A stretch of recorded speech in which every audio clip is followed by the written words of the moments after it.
अस्सलाम वालेकुम, मैं हूं रज़ा मेकियान। आप देख रहे हैं IR की न्यूज़। आइए जानते हैं आज की कुछ अहम अपडेट सदीक जान साहब से। हुकूमत ने आज जो इक़्तिसादी सर्वे रिपोर्ट जारी की है अपने दस्तखतों के साथ, वो रिपोर्ट ये बताती है कि ये हुकूमत ने अपने पॉलिटिकल डेथ वारंट के ऊपर दस्तखत किए हैं। क्यों? वो रिपोर्ट, पहली बात तो यह है कि हमाद साहब ने उसके फैक्ट्स एंड फिगर्स के ऊपर सवालात उठाए हैं। उन्होंने कहा कि इस रिपोर्ट में भी बहुत सी जालसाजी की गई है। अब जितनी भी उस रिपोर्ट में जालसाजी की गई है, उस जालसाजी के बावजूद वो इक़्तिसादी सर्वे रिपोर्ट ये बताती है, पिछले एक साल की जो कारकर्दगी रिपोर्ट है हुकूमत की, कि किसी एक शोबे को भी हुकूमत ने जो अपना टारगेट सेट किया था उस टारगेट को अचीव नहीं कर सके। ये इक़्तिसादी सर्वे रिपोर्ट ये बताती है कि 2022-23 का माली साल हो, 23-24 का माली साल हो, 25-26 का माली साल हो, ये इक़्तिसादी सर्वे रिपोर्ट ये बताती है कि 22, 23, 24, 25 चार बरस में कोई शोबा पाकिस्तान का आगे नहीं गया। पाकिस्तान का हर शोबा 9 अप्रैल 2022 से पीछे गया है। ये इक़्तिसादी सर्वे रिपोर्ट बहुत खौफनाक अदाद शुमार बताती है। यह इक़्तिसादी सर्वे रिपोर्ट ये बताती है कि पाकिस्तान की एक्सपोर्ट्स गिर रही हैं, इंपोर्ट्स बढ़ रही हैं। ये इक़्तिसादी सर्वे रिपोर्ट ये बताती है कि गुर्बत बहुत ज़्यादा बढ़ रही है। अब मैं आपको बताऊं, मैं शायद भूल गया था क्योंकि दरमियान में खबर आ गई थी कि खत गुर्बत से नीचे क्या मुराद है। दो मुरादें हैं। एक ये कि अगर जिस पाकिस्तानी की माहाना इनकम 8,500 से कम है तो इसका मतलब यह है कि वो खत गुर्बत से नीचे है। 7 करोड़ पाकिस्तानी ऐसे हैं जिनकी इनकम 8,500 से कम है, यानी जिसकी 8600 रुपया भी इनकम है वो भी खत गुर्बत में नहीं है। 7 करोड़ लोग, इस अगर एक्चुअल देखें तो ये कोई 13-14 करोड़ लोग बनते हैं। पाकिस्तान के अंदर 13-14 करोड़ लोग ऐसे हैं जिनकी माहाना इनकम 8,500 या 10,000 से कम है।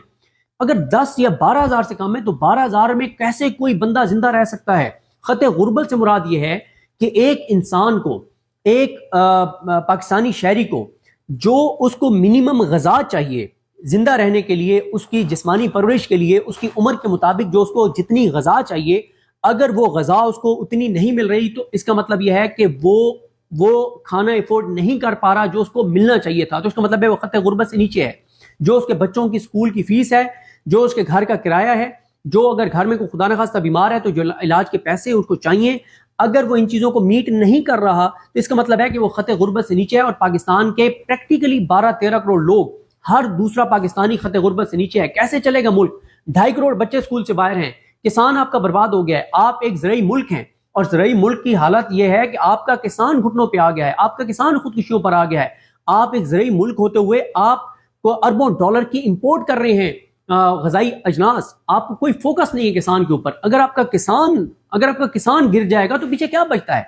अगर आपकी इंडस्ट्री जो एक्सपोर्ट करती है, जिसमें हजारों लाखों मतलब लाखों उसके अंदर लोग काम करते हैं, हजारों तो नहीं लाखों, अब वो लाखों लोगों को रोजगार तो तब मिलेगा ना जब इंडस्ट्री पैसा कमा रही होगी, जब एक्सपोर्ट कर रही होगी। अगर एक्सपोर्ट ही गिर जाएगी तो इंडस्ट्री तो बंद होगी। फिर तीसरा मसला ये है कि एक बड़ी इंपॉर्टेंट चीज़ है, आपने गौर से सुननी है। ये चीज़ आपने बहुत गौर से सुननी है। तीसरी बार कह रहा हूँ, ये चीज़ आपने बहुत गौर से सुननी है। देखें, लोगों की जब बाइंग कैपेसिटी गिरती है तो उससे नुकसान क्या होता है? अब बाइंग कैपेसिटी गिर कैसे रही है? ये जो पूरे पाकिस्तान के अंदर दुकानों के ऊपर, मार्केटों के अंदर लोग शॉपिंग के लिए जाते हैं, वो क्यों, कब जाते हैं? जब उनकी जो घर की ज़रूरियात हैं, या ग्रॉसरी है, बच्चों की स्कूल की फीस है, घर का किराया है, खुदा न खास्ता घर में से कोई बीमार है तो उसकी इलाज के लिए जो पैसे हैं, जब वो ये सारी चीज़ें कर लेता है जो ज़रूरी हैं, उसके बाद जो उसके पास पैसे बचते हैं ना, तो उन पैसों से वो जाके और शॉपिंग करता है। बच्चों के कपड़े ले लिए, जूते ले लिए, कोई और चीज़ कर ली। अब मसला इस वक्त क्या आ रहा है? लोगों की बाइंग कैपेसिटी खत्म हो गई है। उसकी 4-5 वजूहात हैं। बिजली के बिल इजाफी, पेट्रोल डीजल इमरान खान के दौर में 150 रुपये फी लीटर था, ये 400 से ऊपर ले गए हैं। और आप क्या करते हैं? बढ़ा दिया 450 तक और कम कर रहे हैं 5-5 रुपए, 4-4 रुपए।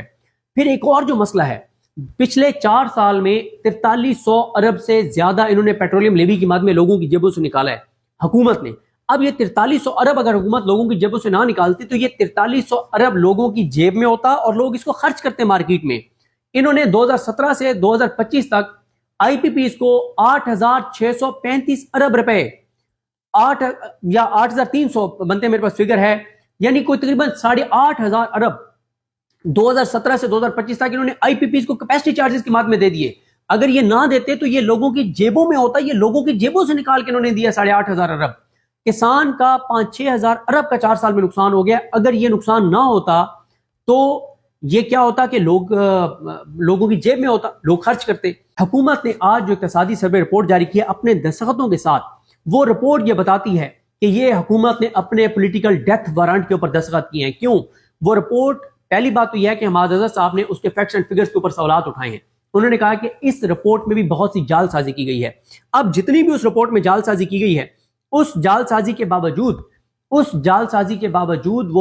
وہ اقتصادی سروے رپورٹ یہ بتاتی ہے پچھلے 1 سال کی جو کارکردگی رپورٹ ہے حکومت کی، کہ کسی ایک شعبے کو بھی حکومت نے جو اپنا ٹارگٹ سیٹ کیا تھا اس ٹارگٹ کو اچیو نہیں کر سکے.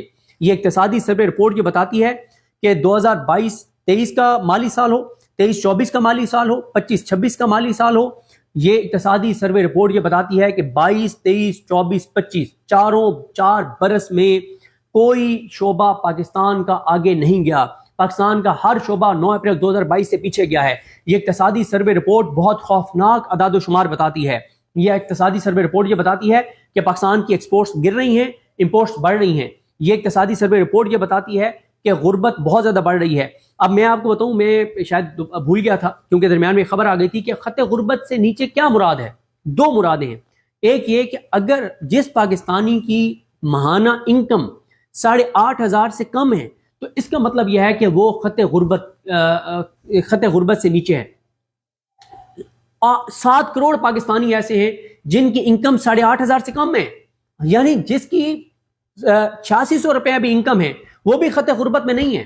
7 کروڑ لوگ اگر ایکچول دیکھیں تو یہ کوئی 13-14 کروڑ لوگ بنتے ہیں. پاکستان کے اندر 13-14 کروڑ لوگ ایسے ہیں جن کی ماہانہ انکم 8,500 یا 10,000 سے کم ہے. اگر 10 یا 12,000 سے کم ہے تو 12,000 میں کیسے کوئی بندہ زندہ رہ سکتا ہے؟ خط غربت سے مراد یہ ہے کہ ایک انسان کو، ایک پاکستانی شہری کو، جو اس کو منیمم غذا چاہیے زندہ رہنے کے لیے، اس کی جسمانی پرورش کے لیے، اس کی عمر کے مطابق جو اس کو جتنی غذا چاہیے، اگر وہ غذا اس کو اتنی نہیں مل رہی تو اس کا مطلب یہ ہے کہ وہ کھانا افورڈ نہیں کر پا رہا جو اس کو ملنا چاہیے تھا. تو اس کا مطلب ہے وہ خط غربت سے نیچے ہے.